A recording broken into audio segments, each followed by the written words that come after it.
Assalamualaikum warahmatullahi wabarakatuh. Perkenalkan, nama saya Dena Daraneri dengan NIM 8561161006 dari Prodi Pendidikan Guru Sekolah Dasar. Di sini saya akan menjelaskan tentang bagaimana filsafat ilmu mengamati dan memperkuat eksistensi keilmiahan serta nilai-nilai dalam ilmu pendidikan. Yang kedua, bagaimana pendidikan yang bermakna dan bernilai turut memperkuat perkembangan filsafat ilmu. Yang ketiga, mengapa filsafat ilmu dapat disebut sebagai pisau analisis dalam membedah persoalan-persoalan pendidikan. Yang keempat, contoh konkret penerapan filsafat ilmu dalam praktik pendidikan, kurikulum atau proses pembelajaran. Nomor 1. Berikut adalah bagaimana filsafat ilmu mengamati dan memperkuat ilmu pendidikan. Mengamati dan memperkuat eksistensi ilmu pendidikan dalam kurung ontologi.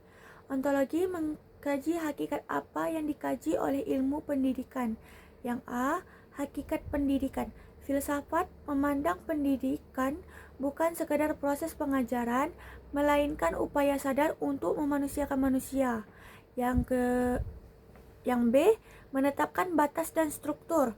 Filsafat ilmu menegaskan bahwa ilmu pendidikan adalah disiplin ilmu yang mandiri, yang berakar pada hakikat manusia sebagai makhluk yang bisa dididik. C. Analisis sistem. Filsafat melihat keterkaitan antara pendidik, peserta didik, kurikulum, dan lingkungan pendidikan, serta satu kesatuan yang utuh.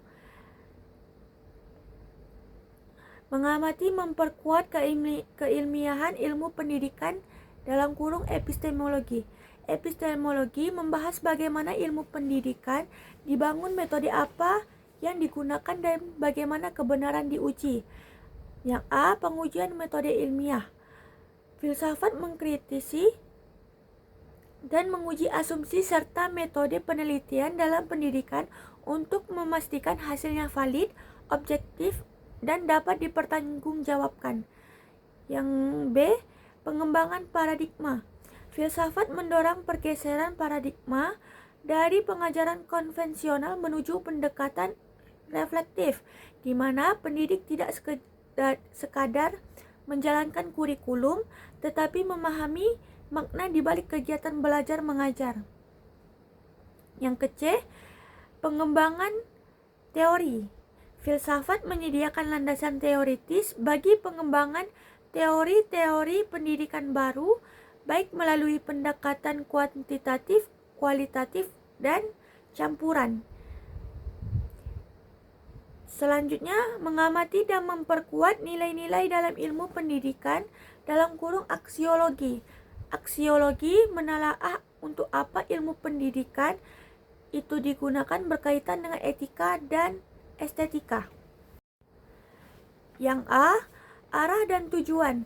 Filsafat memperkuat nilai bahwa ilmu pendidikan harus ditujukan untuk kemaslahatan manusia, bukan hanya menghasilkan tenaga kerja, tetapi membentuk manusia seutuhnya. B. Landasan moral. Filsafat memastikan pendidikan menanamkan nilai-nilai moral, etika, dan kearifan lokal dalam setiap prosesnya. C. Fungsi kritis. Filsafat mengontrol penerapan ilmu pendidikan agar tetap berada dalam koridor etika, mencegah penyalahgunaan teknologi pendidikan, atau komersialisasi pendidikan yang merugikan. Kesimpulannya, filsafat ilmu bertindak sebagai cermin kritis bagi ilmu pendidikan. Ia mengamati asumsi dasar ontologi, menguji metode keilmiahan epistemologi, dan mengarahkan tujuan pada kemanusiaan aksiologi.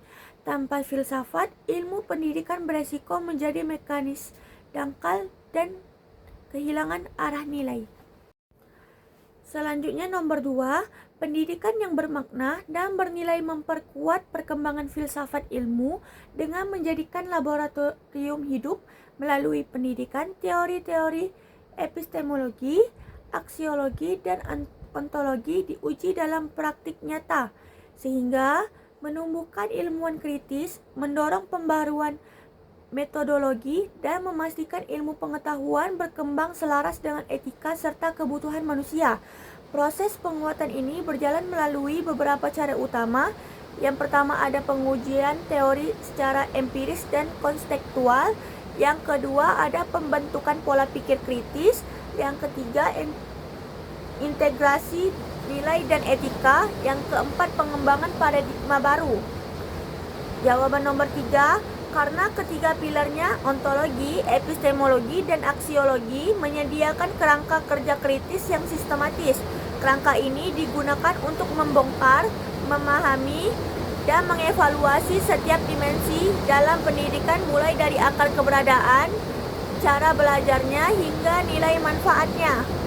Wassalamualaikum warahmatullahi wabarakatuh.